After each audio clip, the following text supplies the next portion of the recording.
Is that a little better? Good. Well, before I get started, first I just want to say thanks to Jeff Hastings and particularly to Beth Baranski for calling and inviting me to join you today. This is a great group of people and a great opportunity to hear about other things going on. My name is Allen Grosboll. I'm with the Environmental Law and Policy Center. We're a nonprofit organization that's based in Chicago. And today what I'd like to do, at Beth's request, was to just tell you a little bit about our organization. So anyway, as I mentioned, we are a nonprofit organization. We work throughout the Midwest. We have a mission statement, which you see in front of you there, which is to achieve environmental progress and economic development simultaneously. We work on solar and wind. We fight pollution. We support high-speed rail, and we protect special places. We're located throughout the Midwest. We have 11 offices, or 11 states, I should say.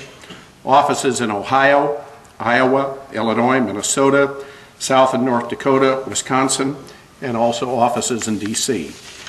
We have a staff of about 50 people, primary focus in legal, a lot of lawyers, but we also focus on media relations, environmental protection, and government relations. We've worked on a variety of public policies. One of those is wind and solar. We've worked on renewable energy standards throughout the Midwest, as well as tax policies that would encourage more wind and solar in the Midwest. We think energy efficiency is the most important element of energy policy, and we've successfully advocated for energy efficiency building codes and for state energy efficiency programs. At the federal level, we've been very active championing clean energy programs, particularly in the federal Farm Bill. We've worked on the Rural Energy for America program, which has been very good at encouraging energy efficiency and renewable energy on farms. On the environment, we've also worked on the high-speed rail issue. We think that smart transportation policy means that we should be investing in passenger trains and in high-speed rail. We think that's smart. On the environmental front, we have worked on tough fracking laws and rules. As you know, horizontal fracking can be quite polluting, so we have worked on this particular topic, particularly in Illinois and North Dakota. Speaking of North Dakota, this is Theodore Roosevelt National Park. This is the Elkhorn Ranch. And there were efforts to literally start fracking within feet of this particular location. So we have worked to try and stop that, as well as to stop flaring there. We are committed to special places. And one of the areas that we've worked is Medewan, which is the largest tallgrass prairie east of the Mississippi River. Currently, this is threatened by a large highway, which we are trying to stop.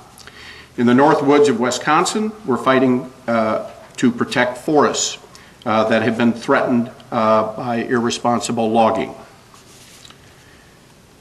In Michigan, we are supporting citizens groups that are trying to protect unique and vulnerable sand dunes from hotel and golf course development. We think the dunes are better off like this rather than as a golf course. Within the four-state Driftless Area, there are many unique natural areas that must be protected from development, insensitive agricultural practices, and pollution. Several years ago, the state of Illinois attempted to put a prison in the middle of the Savannah Depot. This threatened prairies, wetlands, and endangered species. We threatened to take legal action, and the state agreed to move the prison to another site. Besides Savannah Depot, we know, and you know, that there are many more threatened special areas within the Driftless Area, and of course that's why we're all here today. Hopefully that we can work together to protect these. A key starting point are these wildlife action plans that each state has filed. All four states have recognized the Driftless Area. We think it's important that we pressure the states to honor the fact that they've prioritized it and make sure that's how they spend funds. In some cases, we may need to take legal action, or at least to threaten legal action. And we stand ready to do that, although it's important that those legal actions are strategic. In other cases, it's important that we get the government involved. We have to reach out to our friends in government or elected officials to push programs or to seek intervention. And in other cases, it means we need to get citizens to get their public officials to do the right things. It's important, though, throughout all of this that we encourage partnerships, because protecting the driftless area is inherently a never-ending task. We're happy to be here today to join with you and to work on this goal. Thank you very much.